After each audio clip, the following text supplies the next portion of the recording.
The events in tonight's episode are real, drawn from history, folklore, and whispered accounts. The Academy's connection to these events exists only in legend, as intended. Before you enter these halls, heed warning. Tonight's chilling tales are not for the faint of heart. All who enter must be prepared to explore stories of darkness, mystery, the macabre, and all of the darkest parts of humanity. If tales of true crime, the paranormal, or other creatures that go bump in the night unsettle you, turn back now. This is not the place for you. Also, by entering, you are now and forevermore an inductee to Dark Academy, bound by all rights and rituals. For those of you brave souls who stayed, welcome to Dark Academy. I'm Kristen, and I'll be your guide. Grab your candle and follow me to our haunted library of horror. Please, come join me by the fire. Welcome back to the Midnight Library Circle, where we meet to discuss all things horror. We start with a movie that leads into the story or stories of the day. I'll close out with a smaller related story in our final fright. Before we proceed with any movie, there is always a chance for a spoiler. If you have not seen this movie, or don't care to, skip ahead to the main story. Today we're talking about The Village, and how those in charge may lie to us to control us. If you've never seen The Village, go watch it before listening. I'm about to ruin the plot twists. Okay, so let's get into it. For reasons I'll explain later, I looked up what were widely considered to be the scariest movies out there. The ones that show up the most are The Exorcist, Hereditary, The Conjuring, The Shining, The Texas Chainsaw Massacre, The Ring, Halloween, Sinister, Insidious, It. And then there's the ones that people argue about. The Descent, The Babadook, Blair Witch Project, 28 Days Later, The Quiet Place. So I've seen all of them. Only 2 of them really truly scared me the first time I watched them. But that was a long time ago. There's a few I barely remember, even though it wasn't that long ago, so I guess they weren't that memorable. There's a few that have scary situations, but they didn't make me feel it. Some of them did nothing, but a lot of that is due to the age of the film. There's one I didn't find scary at first, on the first watch, but then I rewatched it not that long ago, and it was very chilling. And there's a couple I just do not get the obsession with. There's also movies I find quite scary that are not on any of these lists. I'm not going to reveal which one's which until I review these movies in full. But I say all of this just to say we're all different. We have different things that scare us. And I personally think The Village is a great horror movie. I'm not saying it's scary, but I do think it's very chilling on the first watch. Some argue this isn't horror because the monsters aren't real. Well, y'all can suck it, because it is. And I'm reviewing it. I will say there's not enough death for a typical horror film, but the monsters, man-made or not, do create real fear. Obviously, there are some unbelievable parts to this movie, but we'll talk about that later, but not all of it. I can overlook something that's a little unreal if the movie itself is good. Something I think M. Night Shyamalan does well is mimicking moments of anxiety around fears. He lingers in the moments just a little too long, making the jump scares or chills more effective, making you feel the tension the character feels. In the beginning of the movie, we see a funeral of a little boy. This leads to one of our main characters, Lucius Hunt, standing before a panel of town elders, asking to go to the town to fetch medicines. He wants to prevent further illness and death. But they do something strange. They deny him. Like, that's weird. Why would you deny medicines when you could access them? Don't you care about your people? We then see day-to-day activity in the village. Children playing while doing their chores. Lots of chores. Not sitting around while the adults do the work. We also start to see signs of something sinister. Hiding red flowers. Like, red flowers are pretty, why would you hide them? Weird noises coming from the woods. A watcher in a tower wearing a yellow cloak. The reflection of something wearing a red cloak. I guess we have color wars. Then we have a skinned animal. This is what leads to our first mention of those we do not speak of. The leader of the town and teacher of the children, Edward Walker, tells us the story of the truce. We do not go into the woods. They don't come into the valley. This has not been breached, so why would they kill an animal? Great question, Edward. But when another animal shows up dead and skinned, the elders tell the townspeople it's probably a coyote. They also re-emphasize the boundary has not been breached. Why would they do this? It's just a coyote. Sounds like typical government cover-up to me. So throughout the movie, we see multiple acts of kindness from Lucius Hunt, including his love for one character, Ivy Walker. Ivy is the daughter of the town elder, Edward. She is also a kind and strong spirit. Lucius barely speaks. Ivy speaks enough for the both of them. We also find out that Ivy is blind. There's another person in her life, though, Noah, a developmentally delayed young man, similar in age to Ivy and Lucius. She would help Noah whenever he was in trouble. Like this one time whenever he was hitting kids with a stick, he was going to have to go into what they called the quiet room. But she made him promise he would never do it again, and so they ran away and they played hide and seek. She included him in all these areas in her life. She was just a sweetheart when it seemed as though others ignored him. Lucius seemed to be somewhat close to Noah too, but not in the degree that Ivy was.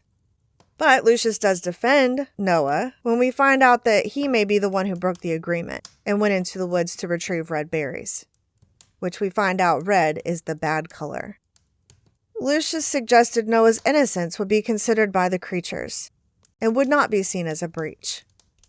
Throughout the movie, we hear multiple stories from the elders about tragedies involving their loved ones in their past lives before they settled here. Every one of them had something that made them leave.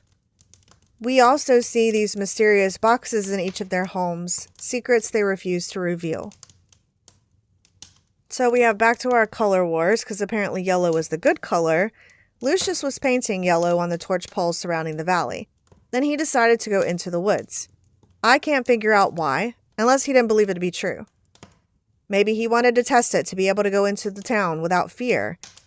But he saw something move very quickly in the woods, so I think he believed it after that.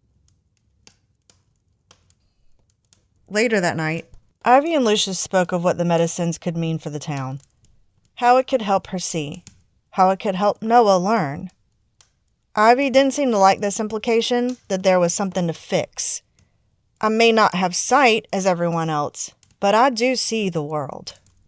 She also put it out there that she was available now since her sister was engaged to be married, should anyone be interested. Old-time tradition of having to wait till your older sister gets married before you can. This was when the creatures entered the valley. This is when we get a chilling part for me personally. The watchman opened the floor hatch after hearing a noise, thinking and hoping it was Lucius. Instead, he saw a large, terrifying, red-cloaked figure walk by quickly. After freezing in fear, he rang the alarm bell. I say I understood, but I was like, ring the bell! Anyway, everyone was frantically running. But there were procedures at play. They all retreated to safe rooms under the floor in their homes. Except Ivy and Lucius. Lucius was making sure everyone else was safe before worrying about himself. Ivy was worried about Lucius. Obviously very confident in his love for her, she knew he'd come for her. She trusted that he would come. Even when the monster came closer and closer, she waited, on the porch, hand out. Just in the nick of time, he did. Pulled her inside and in the safe room, holding her hand. This is an important moment in this story because previously, Ivy pointed out she knew he loved her because he stopped touching her a while back. He stopped holding her hand to help her around. Why does this matter? She says a sign of interest is not doing the things you want to do, so others don't see you want to do them. So, him guiding her and holding her hand tells us, and her, he doesn't care if she or anybody else knows now. We also saw this action or lack of action between Lucius's mother Alice and Edward Walker. Lucius, after hearing Ivy's take on love and a lack of touch, informed his mother of Edward's love for her, even though he is married to Ivy's mother. At Kitty's wedding, Ivy's sister, we saw Lucius was correct when Edward greets everyone in the receiving line with a handhold, except Alice. This is important later. But during this same wedding reception, some children found more animals killed and skinned. A lot of them. Some even strung up in doorways. This seemed to baffle even the elders. Coyotes don't hang things in doorways. Ivy and Lucius talk on her porch later that night. She expressed confusion around his lack of fear. She also, presumptuously, asked if he will dance with her at their wedding. He snapped. He spoke more, with the most clarity in that moment, than any other time in this movie. He expressed frustration that Ivy always leads, and doesn't let him lead. If he wanted to ask her something, he would. However, this did lead to him saying he only feels fear when he is concerned with her safety. He does love her, and he will dance with her at their wedding. Everyone in town knew of their intentions to be married the next day. I don't need to lead you there, but the love between these two characters motivates their next actions. The purity of them is what invests us, the audience, in their future. We are rooting for them, which is why the next part is a stab in the heart. Noah was also in love with Ivy. He went to Lucius clearly distraught. Not just upset, murderous. He stabbed Lucius multiple times. When Noah was found with blood all over him, a search ensued. Ivy found Lucius hanging on to life. Noah was locked up in a single-room building they called the Quiet Room. The same room Ivy saved him from being locked in earlier in the movie. Ivy was justifiably angry with him. She went there and slapped him again, over and over until she was dragged out. Noah was obviously upset by this. Lucius would not survive without medicines from the towns. Edward Walker, without the support of the elders, revealed to Ivy one of the main plot twists. Those we do not speak of are fake. Elders wearing costumes, painting red marks on doors, making loud, terrifying noises in the woods. Somehow. All to keep people in the town safe from the dangerous outside world. He told her the story of his rich father who was killed by his business partner.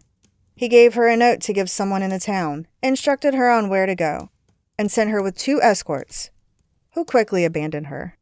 He appeared to be playing favorite since the injured and dying was his daughter's love. He was also doing it for someone else he loved, Alice Hunt, proving our earlier suspicions. He goes to her, telling her this is all he can give her. Enough said. His heated discussion with the other elders show his intentions are pure as well. After the death of the most recent young boy, he wondered if they could truly call themselves good, if they were not willing to do everything they could to save those they love. Knowing there is a way to save them, and refusing to, isn't right. Back in the haunted woods, Ivy treks on alone. Her father did caution her. Though the activities in town were curated, except for the skinned animals, that they couldn't explain. Maybe it was a rogue elder, we don't know. There were actual rumors of creatures in these woods. He taught about them in his lectures when he was a teacher in his past life, so she still needed to be careful. When she came across one of these creatures, we are left to wonder, is it actually real, or did someone follow her? If the secret of their village got out, everything they built could be ruined by the outside world. They could be done. After multiple chases, the creature charges her, but fell into a large, deep hole, killing it. It was revealed to be Noah. He found one of the creature costumes under the floorboards, busted out of the room, put on the costume, and followed Ivy into the woods. Now, I don't know if he planned to kill her. I'm thinking more than likely he thought they were playing a game of hide and seek, like usual. We'll never know, though, because he's dead. Ivy completed the trip out of the woods, climbed what looked like some version of a hedge. Our first indication of something odd. It was more of a vine-covered fence. Even more confusing, when she landed on the other side, we saw a very modern-looking road. And a truck pulled up. I know they didn't have trucks like this or roads like this in the 1800s. We see his hat says Walker, like Ivy Walker. We see it's modern times, not the 1800s. What a shock. The second and largest plot twist.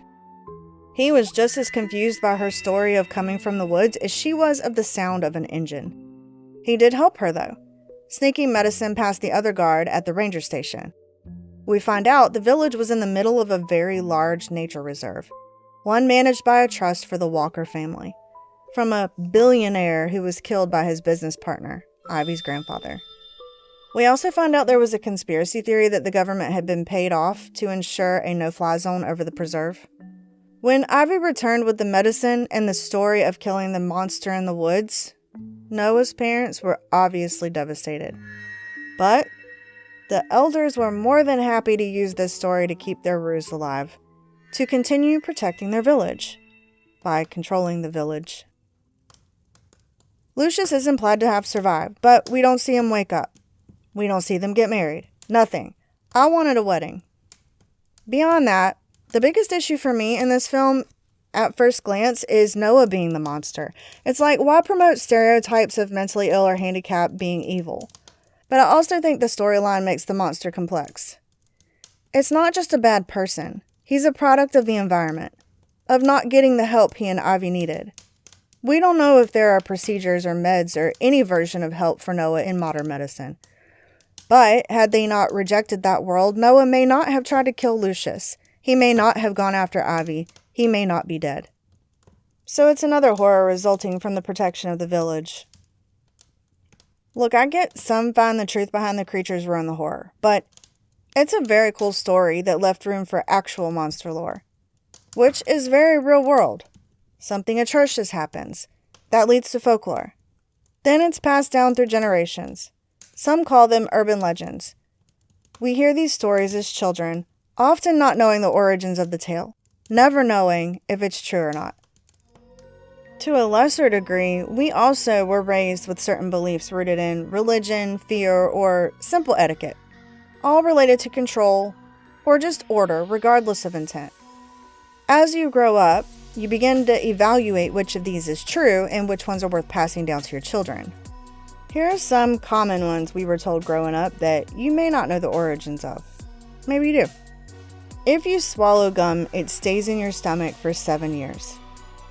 When gum was new in the late 1800s and early 1900s, parents and doctors needed children to understand the dangers, like the choking hazard and difficulty in digestion. Too much may actually cause a problem after a while, so parents needed a saying that would prevent them from swallowing gum without having to explain all that. You know, kids. Why? It won't do that. It will stay in there for 7 years, so just hush. Also, 7 is a number associated with folklore, and it just exaggerates a long time. Another one is, if you keep making that face, it'll stay like that. My guess was, I'm tired of seeing that attitude on your face. I'm tired of telling you to stop. I'm just tired. You know what? Your face is gonna stay ugly like that if you keep making it. But guess what? It was more meant to control women's facial expressions. Children too. Improper expressions were dangerous and shameful. On the positive side, it did discourage mocking, disrespect, and unruly behavior. On the negative side, it differentiated the classy from the trashy. Undesirables, they were called. I do think there's some truth to sticking that way, though. Not like it'll stay that way forever, but a face can become your default in certain situations. Like they say, I can keep my mouth shut, but I can't control my face. That's because you made that face too many times. Now it's stuck. And for me personally, I got this like real deep WTF line in the middle of my face. Yeah, I made it too many times. Another one. Step on a crack, break your mother's back. Or we used to say your mama's back. This one has other variants. Step on a line, break your father's spine. Don't step on a crack or you'll fall and break your back. Some think the rhyme relates to superstitions about stepping on lines and thresholds. It could release evil spirits or just be bad luck.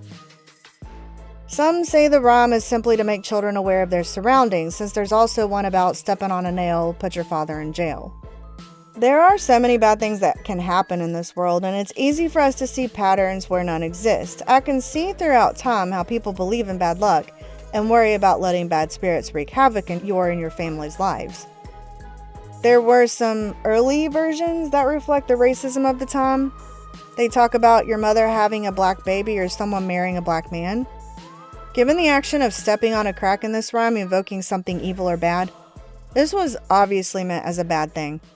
Thankfully, these versions faded with time. And these are all really just small little lies, small little sayings, really truly to help us or control us, but it's still small. But some lore, made up or not, is louder and more widespread, like on a cultural level. Some real-world groups even choose a more extreme separation to stay away from the fear or influences of the outside world. The Amish live very similarly to the village. Unlike the village, they don't use fear-based folklore to control their population, though. But they do have a lot of religious and community rules as well as social consequences. I bring them up because I saw this show on HBO Max about Amish folklore, and got curious. The first episode was about how they can't have dolls with faces on them because they could have souls in them, or something like that. Turns out it's about vanity, pride, and individualism, not haunted dolls. What people often mistake for Amish folklore is Pennsylvania Dutch folklore, though some Amish are said to have some similar practices. They are the outliers. I couldn't find anything specific about haunted, faceless dolls specific to the Pennsylvania Dutch, but I did find a few other things. Some in the community practice something called powwow. Powwow, braucherei, or just folk magic. The word powwow was taken from Native American gatherings or ceremonies.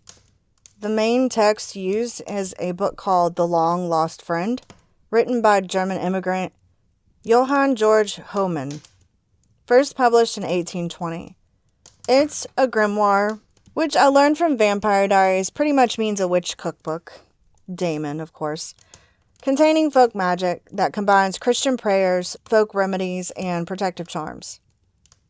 Practices include physical touches and gestures, spoken charms or healing words and protection phrases, as well as Bible verses in ritual form. You can see hex symbols all over the region still today.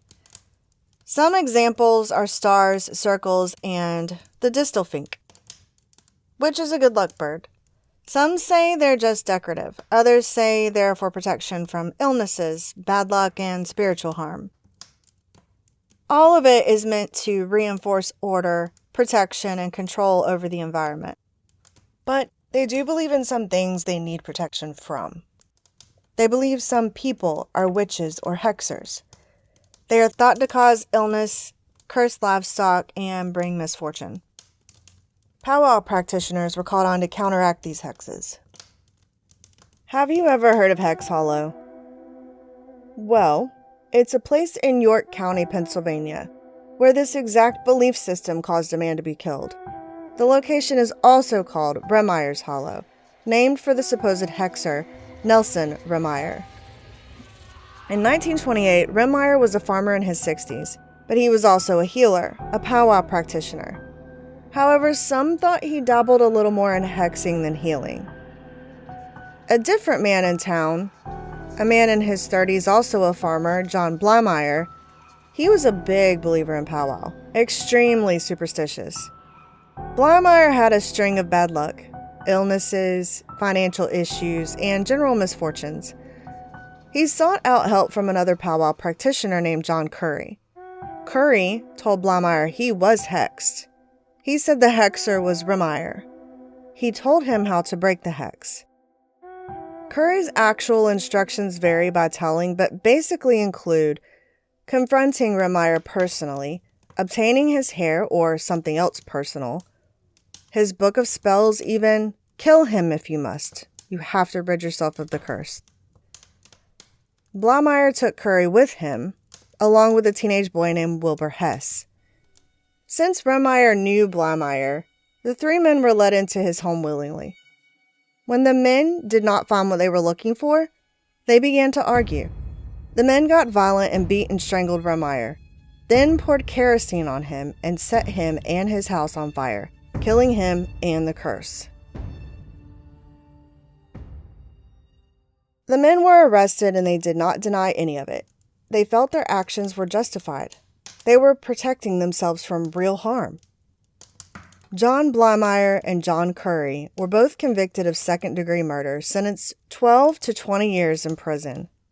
They both served portions, but did eventually get out. Wilbert Hess received a lesser sentence given his lesser involvement and his age, being a teenager and all. He was eventually pardoned and released, though. So, the belief in something evil can absolutely be deadly.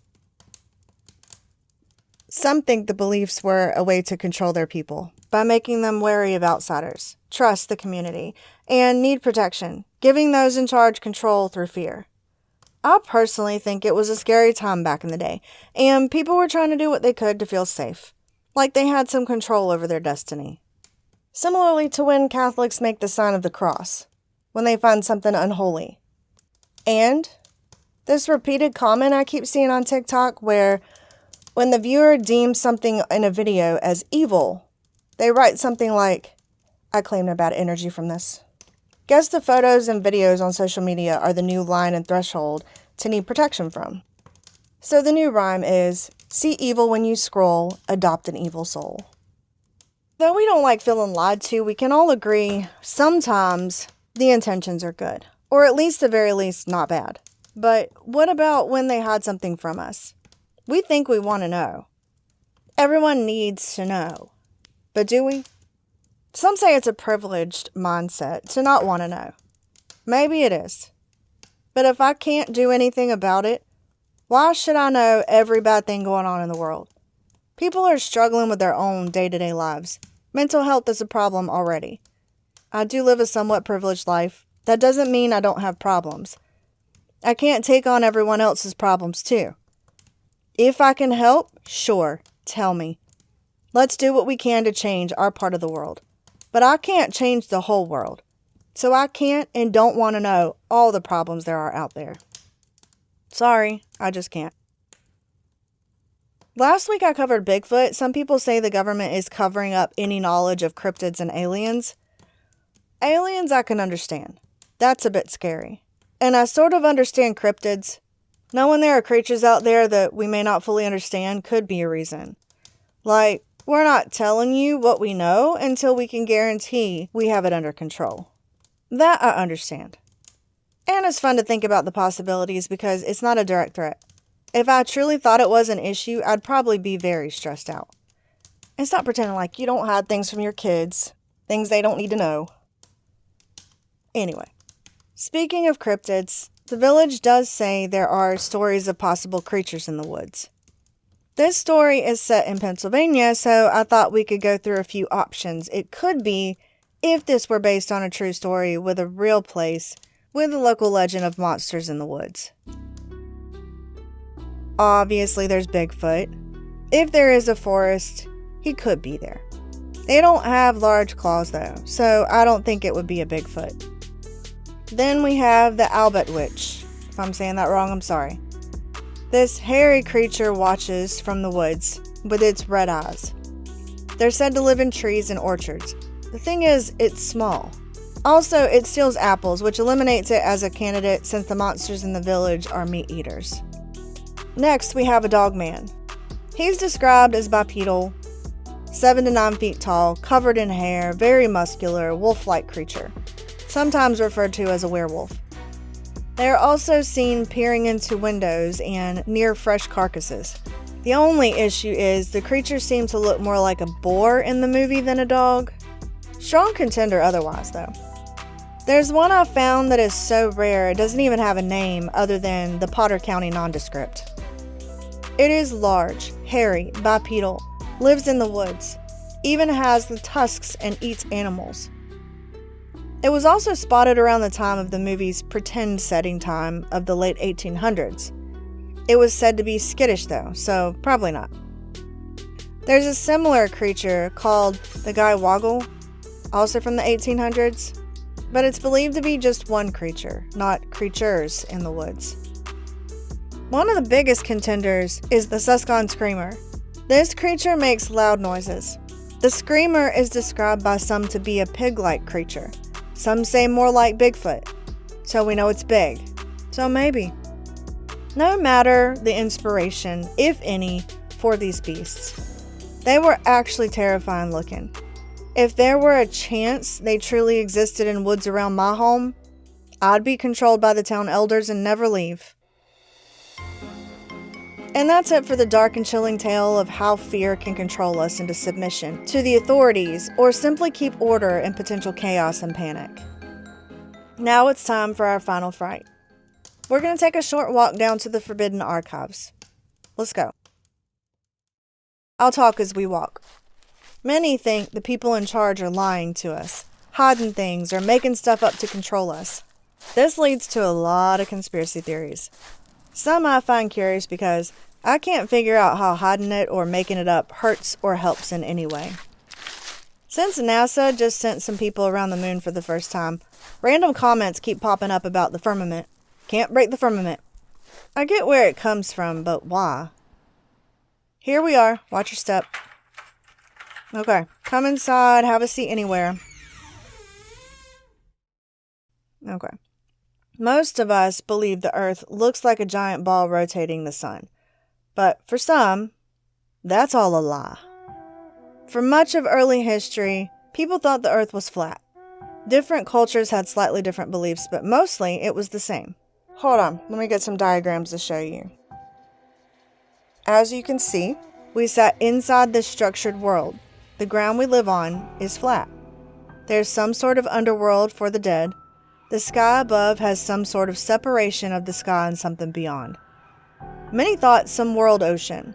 The sun, moon, and stars are within the separation. So even if this theory is true, the moon is inside the firmament. We could still go to it or around it, so why does this keep coming up? Anyway, let's keep going. The ancient Greek philosopher and mathematician Pythagoras was the first known man to suggest the Earth is round. You know him, responsible for the Pythagorean theorem. For those who just memorized the formula, a squared plus b squared equals c squared. This was the most common formula memorized and shout out randomly in my geometry class when I was teaching. But this was all way back around 500 BC.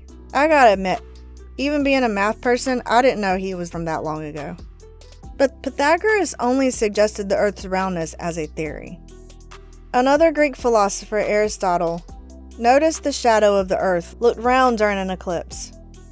Also, there are different stars in different locations. From this, in around 350 BC, he concluded the Earth is round. I'm gonna try not to mess this one up. Eratosthenes was another Greek mathematician, also a geographer, astronomer, and poet. He noticed there was no shadow from the sun at noon in Sian, modern-day Aswan, Egypt. But when he was the chief librarian at the Library of Alexandria, he noticed there was a shadow at noon. He used measurements of these shadows in geometry to calculate the Earth's circumference with astonishingly close accuracy, considering it was 240 BC. And that's all we had. Theories and calculations on papyrus scrolls until 1519. That was a long time. Ferdinand Magellan, you've heard of him too, put these theories to the test and led the first circumnavigation expedition around the world, traveling the same direction to end up back in the same place. Obviously, there had to be some detours to get around land, but ultimately you're traveling west. He did die in the Philippines before making it all the way around the world, but Juan Sebastian Elcano and the remaining crew finished the voyage back to Spain, completing the first round-the-world expedition in 1522. Between the 16 and 1700s, Isaac Newton theorized the Earth to be more of a flattened sphere instead of perfectly round, due to the Earth spinning on its axis, causing it to bulge at the equator. His theory was later proven correct by the French Academy of Science. From the 1900s to now, we have satellite images, space expeditions, and photos from space to show the world is round. And yet, there are those who think it's all some sort of hoax. The ground feels and looks flat. People say the horizon looks flat. So let's restate all the proof we have that the Earth is round. Photos and personal witness statements. No matter how reputable and believable, it is ultimately a personal witness with photos. Calculations proof. It's all sort of like the proof we have for Bigfoot. I don't believe it's flat, but because of the flood of conflicting information on just about everything now, I can see why someone might question it. If you already don't trust the government, science, or the media, you take every part of the Bible and other religious texts traditions, and stories literally. 4 corners of the earth, the firmament, heaven above, hell below. At some point, it stops being about evidence and starts being about what you believe. But my question for conspiracy theories is always, why? Why would they lie about this? I can understand covering something up, like lying about going to the moon. Sure. Show we made it first. We won part of the space race. I don't believe it, but I get it. But what purpose does a round Earth serve over a flat one? Here's what some of them say. This lie keeps us dependent on the government. How? How does round Earth make us more dependent than a flat one? Then you have the science and math. They say their career and reputation would be on the line to go against modern knowledge, and they just agree with what everyone else says. Okay, maybe. Then they say there's proof they believe scientists are sitting on. The Bedford level proof. The water is always level. Objects observed over a long straight canal should drop more than they do. But what's actually happening there is light distortion, making distant objects seem higher. Then piggybacking off of that, people argue objects don't disappear on the horizon. They are just too far to observe with the naked eye. This is true, and you can observe them for longer with technology with zooming capabilities. But it doesn't explain the bottom of the objects disappearing, which more supports around Earth. They also say you can't feel the Earth moving. We should feel the movement of around 1,000 miles per hour. I mean, that sounds legit until you think about motion at constant speed feels like no motion at all. Like an airplane once it's cruising in the air. You would only feel acceleration or any sudden changes. Then they say we have like a smaller spotlight sun. A sun that is small, close, and circles the Earth. If the sun were close to us, it would look smaller as it moves away from us. The rays are parallel, not spread out like a close light.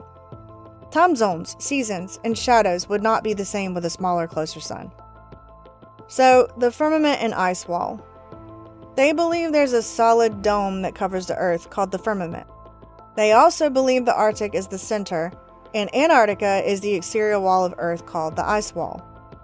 The continent of Antarctica has been explored by many different countries, and there is zero evidence there is some dome wall surrounding the Earth.